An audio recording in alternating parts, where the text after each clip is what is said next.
Welcome, guys, to the HR Corner. This is our first episode. I'm super excited. Today, we're talking to Emma Kusi, okay, HR specialist, but I love to call her Abenah. She lets me do that. How you doing today? Good. How are you? I'm good. So your birthday was last week, yes? Yes. Okay, what did you do? So I went to Bethesda for the weekend with my family. And then on Monday I had dinner with my family. My birthday was actually on Monday itself. So Okay. I had dinner with family. Yes, that's what's up. I'm glad you enjoyed your birthday. Can you just tell us a little bit about where you're from and your background? Of course. So, like you said, my name is Emma. I was born in Italy, but my entire family's from Ghana, West Africa. Okay, Ghana. I know. I am a 2016 graduate of James Madison University, and I am currently pursuing my MBA at Liberty. And I'm actually also currently an HR specialist with the Department of Defense Working and Compensation. That's awesome. I'm really excited to be talking to you. I didn't know you were from Ghana. I have family in Accra.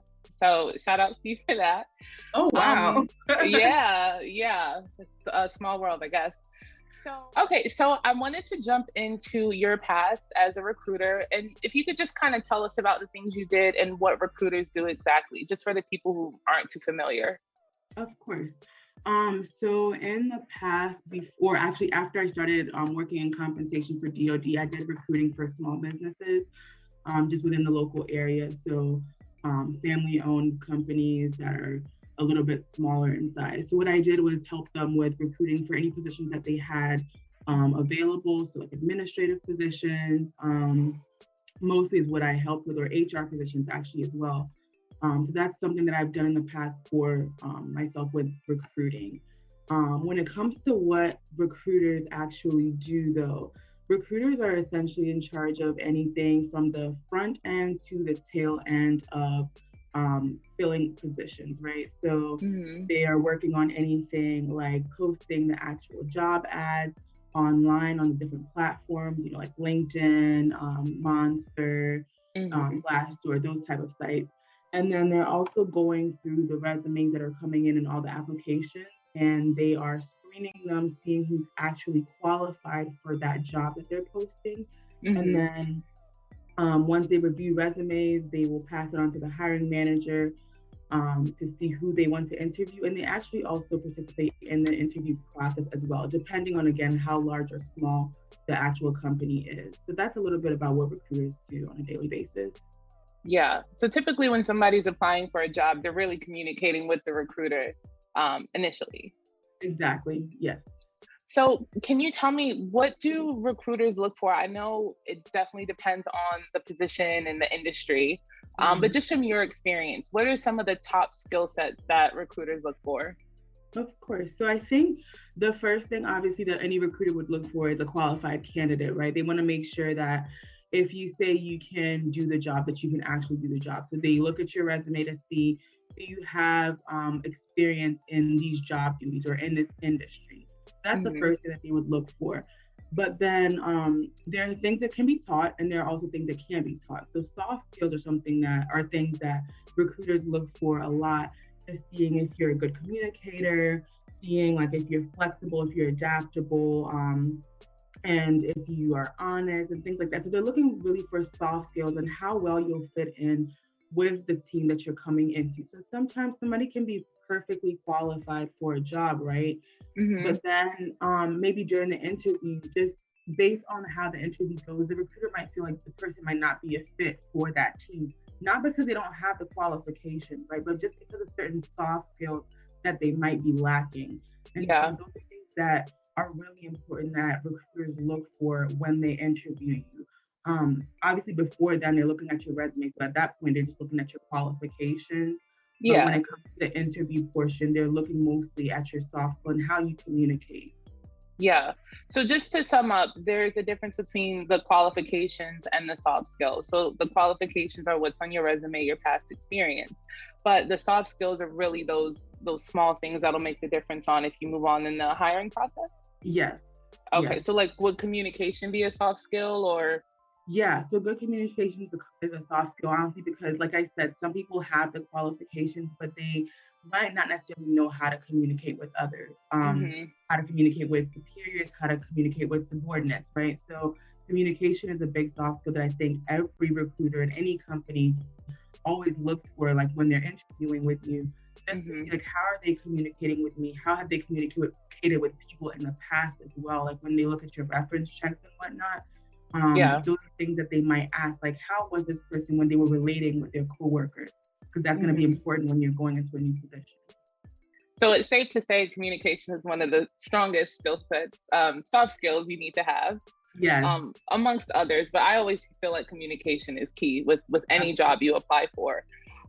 So if I'm an applicant, and I want to stand out on my application, what are some things that I could do to stand out?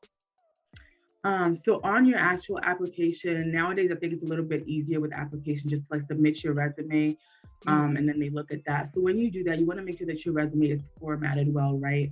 As soon as your recruiter sees it, they want to be able to read clearly through it, to read easily. So you want to make sure that formatting is good, and then also there are no grammatical or spelling errors, and Yes. that if you're applying for, let's say, a cook position, right? If you're Hmm. applying for a cook position, they want to see if you have any experience as a cook, right? If you're applying to Hmm. be a head chef, you have to have some experience in order to work up to that role. So they want to see that you have experience in what you're actually applying for, Hmm. and that you've also excelled. So one thing that I've seen in resumes recently is that you'll add what what your accomplishments were within a particular role that you were in, so that they can see that you're actually not just doing the duties, but also excelling and going above and beyond in that. So one thing just to stand out in your application is making sure that your duties are highlighted and that your accomplishments are also highlighted within that role. Yeah, I feel like accomplishments are so important. I've worked in the past with like editing resumes, and no one wants to put that in. It's like, oh, it's Yeah, something else I gotta fill out. But that really makes a difference. it It's the does. smallest thing. So, thank you for bringing that point up.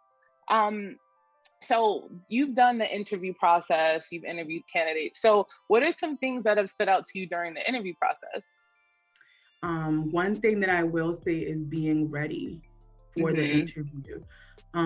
Knowing what company you're applying to. I know sometimes, especially like during COVID-19, some people got laid off, and unfortunately, like they were out of a job and had to reapply and get back in the job market. But it's really important that, like, as you're filling out your applications and you're getting calls back, that you're actually doing research on the company that you're applying to. If you Yes. don't see yourself growing within a company, if you don't see yourself working there, I mean, obviously we all want to grow, right? But if you don't see yourself aligning with that company that you're applying to, then Mm-hmm. don't waste your time and don't waste their time, right? You want to be in a company where, one, you are fitting into that culture, where you feel like your values um, are are important to them as well, right? And Mm-hmm. so making sure that as you are applying, you're doing research on the company, doing research on, like, what are their values, what's their mission statement, is this a place that I want to work at, what have they done in the past, what do they specialize in, right? Just Yes. so if you go to the interview, you're able to say, like, if they ask you a question like, why do you want to work here, which is a question that a lot of people ask during interviews, why do you want to work here? You can actually give them a tangible reason um, related to something that they do, other than like, well, I need a job, you know, Yeah. tell them like, well, because my values are very well aligned with yours, or because I've seen what you've done in the past and that's something that I'm passionate about, just so that they know you've actually Exactly. put an effort into researching their company, that you actually want to work there. This is so important. You have to do your research. I tell this to everybody. How do you interview for a company and you don't know their background and their values and their Yeah, mission? It's so important to do your research. I do that, and I always say that in my interviews. So that's right. That's it's super right. important, guys. Make sure you do your research. Um, and then I just wanted to talk about what are some like big mistakes people make on their applications or their resumes. You've kind of touched on them, but let's go through them again if that's cool. Of course. So on the resume portion, like I said earlier, make sure that what you put on there is actually what you do. I think in our dispensation, I've seen a lot of people creating resumes and like putting certain things in their duties just to kind of fit into the job that they're trying to apply for, when in reality they haven't even done that task before, or they're not familiar with it. It's good to like, sell yourself, but don't do it in a way where you're lying. Especially because there are some companies, especially tech companies now, they'll ask you to actually do something on an interview. And like, if they ask you to do it and you're not sure what you're doing, then one, you've wasted your time, you've wasted their time, and you're like back in the job market again. So one thing to avoid in your resume is lying, or just like being putting things on there that you don't have experience in. You can go ahead and like learn it and then add it later, but don't put it in there just for the sake of being able to get into an interview or into a company. And then also one other thing to avoid when you are interviewing is talking down or talking negatively about your current or your former employer. I know sometimes things might not go as planned in certain companies, but the last thing you want to do is talk negatively about them, because you never want to burn any bridges and you don't know when they're going to come back up in the future. So absolutely, if anything went wrong, just, if they asked you like, why are you leaving your current employer? You don't necessarily have to bash them. Just say that right now it's not a good fit for you, or that you're just looking to advance your career, but don't bash them. Don't talk negatively about them to a future employer, because then they'll have the mindset that, well, if anything goes wrong here, they might talk negatively about us to somebody else. Yeah, that's super important. I had to learn that the hard way when I was much younger. Never talk bad about your company. I don't care what they've done to you. That's super important. And then what you said about kind of lying on your resume, I just feel like there's a difference between like transferable skills and just like, girl, you ain't never do that. So, right. there are ways to find, skills that you do have experience with, but you really have to be sure that you know how to do those things. I did an interview a couple weeks ago and they asked me to submit a whole project. I'm like, this is a different year. This is a different time frame, especially for those working remote. So make sure you can back up what you put on your resume for sure. So Abenah, I want to talk to you about HR by Abenah. We actually found each other on Instagram. You have this amazing page offering all this information on, HR topics. Can you just talk more about your brand and what your plans are? Of course. So HR by Abenah is something that I started in November of last year. And what I do is monthly, I put out a post or an article about different topics related to the workplace. So workplace discrimination, trying to find your fit in a workplace conflict, just different broad topics like that. So I provide an article every month. I post it on my LinkedIn page, and then I also post on my Instagram page. And it's just kind of to help people overcome certain issues that we all know we go through, but we don't really talk about as much.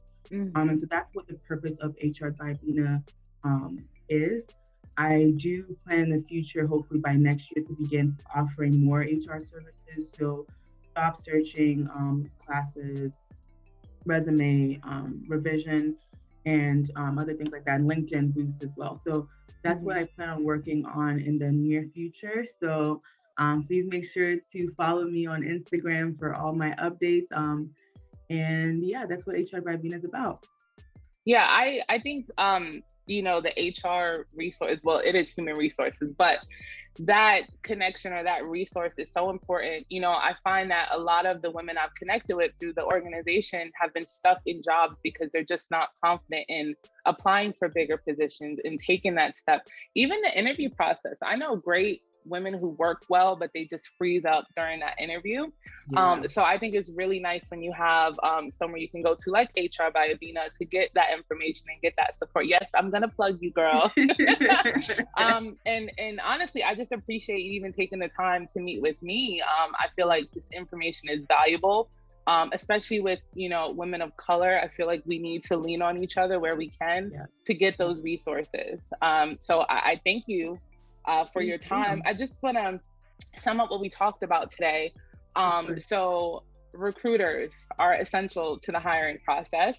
Some of the top skills that they look for relate to soft skills, right? Yeah. Communication is one of the main ones. And then qualifications are more so just to get you to the interview step. Right. And then some of the best ways to stand out, again, were to have a clear-cut resume, no grammatical errors. What else am I missing? So to stand out, making sure that you're ready for the interview, have researched up on the company so that you're aware of what they do. Yep. Yes. Okay. I knew I was missing one important one. And then lastly, HR by Abenah is a wonderful resource. I'm going to add all the information to the end of this video just so you guys can check out all the great things she's doing over there. And I just want to thank you for your time. Wasn't that easy? Nice, short, and sweet. It was. Thank you so much.